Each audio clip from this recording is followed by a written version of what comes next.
They recorded her name as Isabel of Vere, a woman whose only true crime was refusing to say the words the tribunal demanded. She entered the chamber wearing a plain wool dress, its fibers rough against her skin, and that small discomfort, that scratch of cheap cloth, would become the only familiar sensation she could cling to as the world around her prepared to unmake her. Because in the medieval courts of faith, truth was never discovered, it was engineered.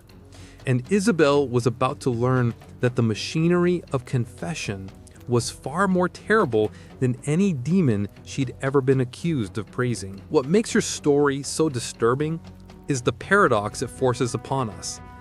Isabel wasn't condemned because the church believed she was a witch.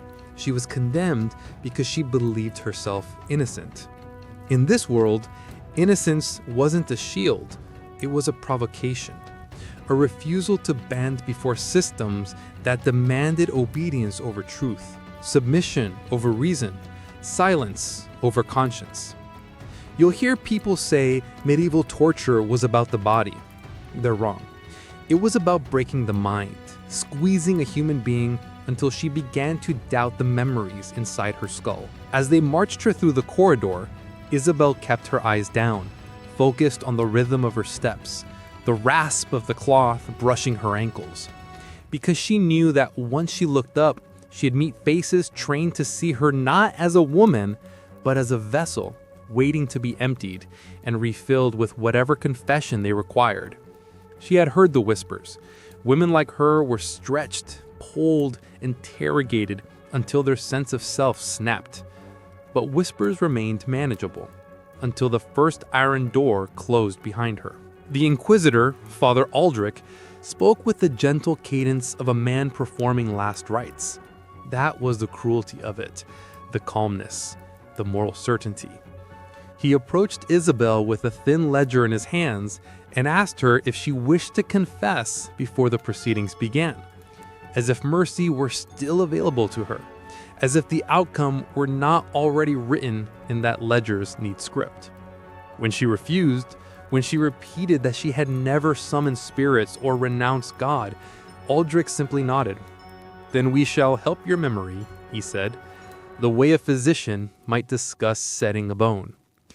That moment, that single sentence, was the true beginning of her sentence. And by the way, before we move further into Isabel's unraveling, remember to join us here in the Crimson Archive. Subscribe, because the only way these stories survive is if someone is willing to look at the darker corners of history and say, this happened, and it deserves to be remembered. Now the hook tightens, because Isabel's story is not unique, it's emblematic. The church tribunals perfected a system designed to produce guilt where none existed. They pulled women from their homes, isolated them, stripped them of any voice but the one dictated by fear. And the most terrifying part was how ordinary it all appeared. No grand theatrics, no monstrous shouts, just procedures, protocols, a controlled annihilation conducted with the same quiet repetition as daily prayer. When Isabel stood before the device, the ropes, the beam, the cold geometry of constraint, she wasn't looking at an instrument of pain. She was looking at a philosophy, a belief that a woman's resistance was proof of deeper defiance, a belief that a denied confession was more damning than an admitted sin. Whether she broke or endured no longer mattered. The process itself declared her guilty. And through it all, she kept feeling the scratch of that cheap cloth on her skin. One small reminder that she was still a person, not yet a confession waiting to be extracted. But the tribunal had time and resolve, and a method so precise that entire communities whispered its name without daring to describe it. A method designed to stretch body and belief until something tore. The tribunal called it the question of the body, but the women who survived long enough to whisper about it gave it another name, the stretching silence. Isabel stood before the apparatus as Father Aldrich explained, in that same pastoral calm, that the purpose was not to harm her. No, the purpose was to liberate the truth trapped inside her stubbornness. That word, stubbornness, was how they justified everything. A woman's will was framed as an illness that required correction. They bound her wrists with coarse rope that bit into her skin the same way the scratch of her cheap cloth still scraped along her side. That faint, familiar irritation steadied her, reminded her she was more than the trembling voice they expected. But the tribunal did not want her steadied. They wanted her pliant. Aldrich signaled to the assistants, young men in simple tunics who avoided Isabel's gaze, not out of sympathy, but out of fear. Fear that if they looked too directly at her humanity, the machinery of obedience inside them might stutter. The beam creaked as the ropes tightened. Just to test it first, a flexing of the mechanism. Isabel's breath caught. The assistants watched Aldrich, not her, waiting for the next measured command. "Begin," he said. The pull was slow, deliberate, not a violent wrench, not the theatrical brutality people imagined from medieval torture. No, the tribunal preferred something more economical, tension, sustained and incremental, designed to teach the victim that resistance only prolonged the inevitable. Isabel felt her joints protest, felt the subtle shift of her bones as pressure whispered its intentions. But the true assault happened inside her mind, because as the ropes tightened, Aldrich recited lines from Scripture, each one implying that confession was not a surrender, but a purification. This was the psychological brilliance of the tribunal. They weaponized righteousness. They made suffering feel like disobedience. Isabel clenched her teeth. She kept thinking of the cloth against her skin, the scratch, scratch, scratch that grounded her when everything else sought to separate her from herself. Her voice broke once, a gasp escaping her lips, and Aldrich seized upon it. "You recognize the presence then? The darkness leaving you?" She wanted to scream that the only darkness in the room was the tribunal itself, but the words didn't come. They didn't need to. Aldrich wasn't listening to her voice. He was listening for the collapse of her silence. Another gesture, more tension. The device creaked, an awful wooden exhale. Isabel's shoulders strained backward, her arms drawn into angles no human body welcomed. Her breaths grew rapid, each inhale trembling. A lesser woman, Aldrich believed, would break here. A lesser woman would plead for the pulling to stop. But Isabel was not lesser. She was terrified, yes, but she saw through them. And nothing enraged inquisitors more than a woman who understood the game. "Confess," Aldrich said. He did not shout. He did not threaten. He invited, as if she were refusing a simple hospitality, not resisting institutional annihilation. But the tribunal wasn't after her confession alone. They wanted the spectacle of submission. They wanted her voice cracking, her will melting. They wanted the noise of defeat to echo through the community so that others would step forward willingly, already broken by the fear of ending where Isabel now hung. Moments passed. Minutes. The assistants shifted their weight from foot to foot. Aldrich whispered to her again, asking for names, visions, conspiracies, anything that could fit neatly into the ledger he carried. Isabel responded with silence. She clung to that rough cloth, scraping her ribs, clung to the memory that her body had belonged to her long before they claimed it. "Increase," Aldrich said. The pull tightened with a sudden jolt. Her body shook in its bindings. Pain arced through her torso, sharp enough to blur the world for a heartbeat. And yet she did not scream. That enraged them more than any curse would have. They believed they could pull truth from flesh as easily as water from a well, but Isabel's truth stayed inside her, unyielding, and for the first time, Aldrich's serene expression flickered. Doubt, or perhaps irritation, because a woman who would not break threatened the entire architecture of the tribunal. Still, the process continued. It always continued. The goal was never discovery, it was conformity. Isabel's breathing slowed, not from surrender, but from resolution. She felt the scratch of her dress again, faint but real. And she understood something the tribunal feared most, that endurance, even when shattered, is a kind of rebellion. But the tribunal had more methods, more questions, more silence to stretch. And the next stage would not simply test her body, it would test history itself. By the time they lowered Isabel from the ropes, her arms trembled uncontrollably, her joints swollen, her breath thin and uneven. The assistants avoided touching her bare skin, as if the pain they inflicted could travel back into them through contact.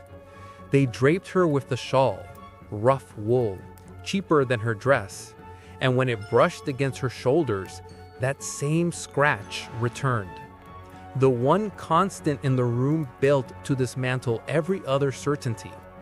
She clung to it like a lifeline, because now the tribunal would begin the next phase, the part designed not to extract a confession, but to rewrite memory itself. Aldrich did not speak at first. He simply studied her from across the chamber, as if calculating how far she could be pushed before breaking became a confession in itself. Then he closed the ledger with a soft snap. That sound echoed through Isabel's skull with a weight far heavier than any pull of the ropes. "We will resume shortly," he said. But shortly meant something different to the tribunal. They took her to a cell so small she could barely straighten her legs. Damp stone walls pressed against her. The air smelled of mildew and extinguished candles. And yet among all that cold, the scratch of her cloth remained, faint, abrasive, alive. They expected solitude to fracture her thoughts, to make her question the boundaries between pain endured and sin imagined. Because the tribunal understood a truth that most people forget. Physical torture wounds the body, but isolation murders the self. Hours blurred, or perhaps days. Isabel couldn't tell. Time here dripped rather than flowed. The sound of footsteps outside her door would crescendo, pause, then recede. The pattern was part of the torment, a reminder that she had been removed from the world of people and inserted into a system where her existence was measured only by her utility. Finally, the door scraped open. Two assistants seized her by the arms, lifting her with practiced efficiency. Pain lanced down her limbs, but she swallowed the cry rising in her throat. Aldrich was already waiting in the chamber, the ledger open once again. "We have found testimony from others that you consorted with spirits," he announced calmly. Isabel's head snapped up. She had been isolated. She had spoken to no one. "What testimony?" she whispered. Aldrich smiled gently, monstrously. "The testimony we require." This was the systemic cruelty that defined the tribunals. Evidence was not discovered, it was manufactured. And the more a woman resisted, the more damning that manufactured evidence became. Aldrich stepped closer and placed a quill on the table beside her. "You need only mark the page. Admit that the night you denied our first questioning, you felt the presence of an unholy visitor." Isabel stared at the quill. Her fingers trembled. The scratch of her cloth brushed her wrist. She clung to that sensation. "I am real," she told herself. "This cloth is real. Their lies are not." She refused. The assistants sighed with a weary dread. They knew what came next. Isabel did not fully, but the tribunal thrived on that uncertainty. Pain you can anticipate is pain you can prepare for. But shock, true, unrestrained shock, unravels even the strongest minds. Aldrich gestured to a small wooden cabinet against the wall. An assistant opened it, revealing a series of iron hooks, pulleys, and leather straps. Isabel's breath froze. This was not the stretching device she had faced earlier. This was something far more intimate, more precise. A machine designed to pull individual limbs in different directions, to tear muscle from bone without ever spilling enough blood to kill. Aldrich said, "Prepare her." The assistants moved quickly, too quickly. Isabel felt the straps tighten around her wrists and ankles, felt her limbs forced into unnatural angles. Her heart pounded, her breath stuttered. "A confession is a mercy," Aldrich whispered. Then the mechanism jerks. Not a slow tightening this time, a violent sharp pull that shot fire through her body. Isabel's scream tore through the chamber before she could stop it. The sound was raw, primal, the sound of a body at its breaking point. The device halted just before her shoulder could dislocate. Intentional restraint, strategic cruelty. Aldrich leaned in, watching her closely. "You feel the edge," he said softly.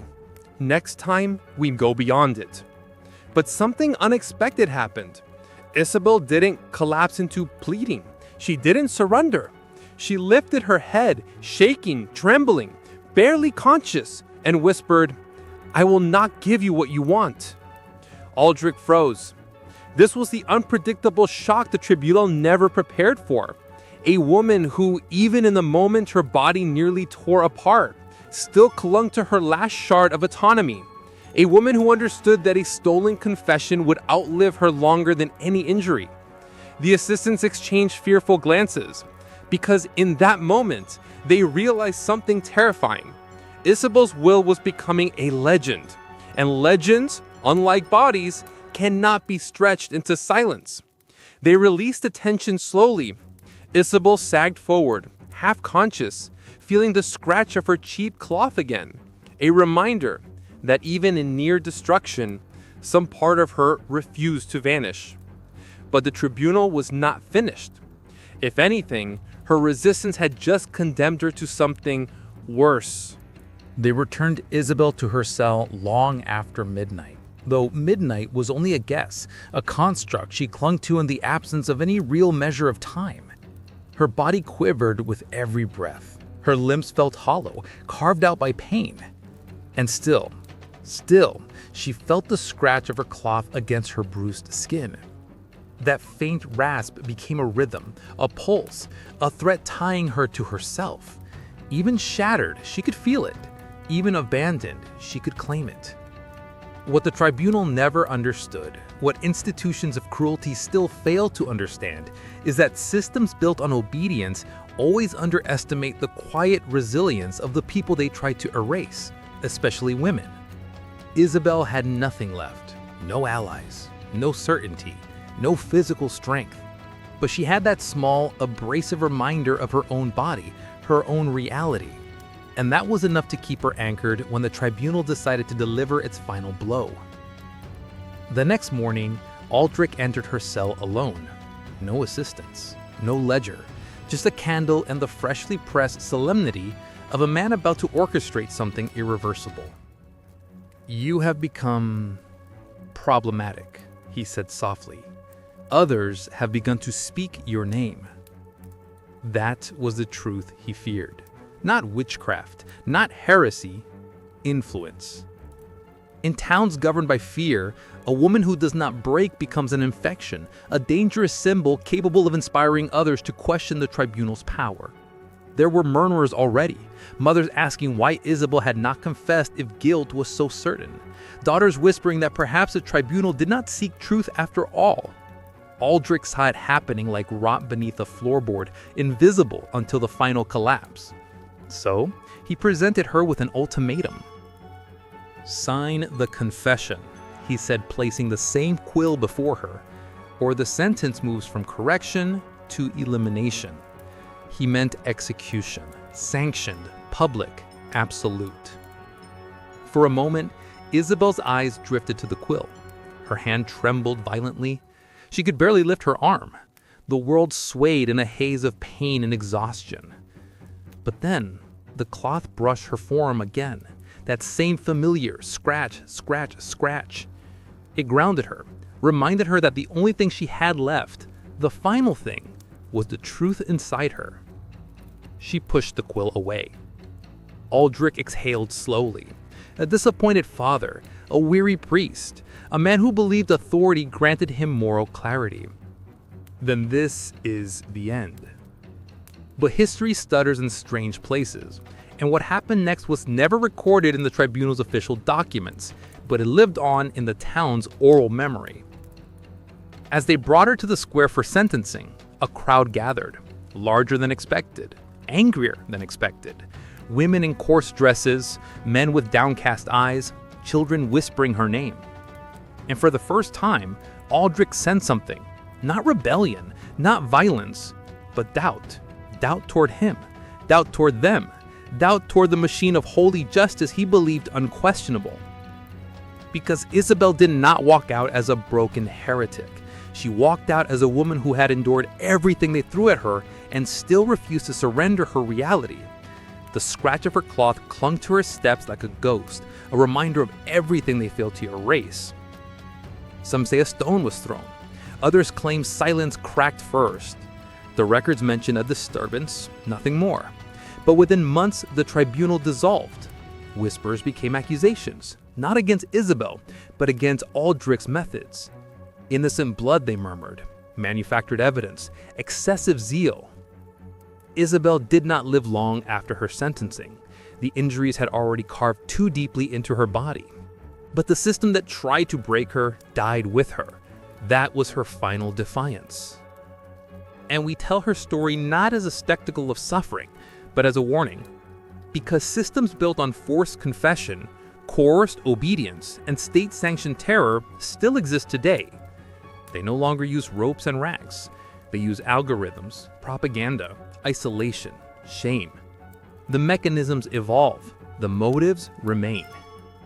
So remember, Isabel, when you hear someone punished for refusing to say what institutions want said. Remember her when truth is treated as stubbornness, when silence becomes resistance, when a single person's refusal threatens an entire hierarchy. Remember the scratch of the cloth, that small, human detail no system can fully erase. And if you stayed with us through this descent into the darker chambers of history, make sure you join the Crimson Archive. Subscribe, share, and keep these stories alive, because forgetting is how cruelty returns.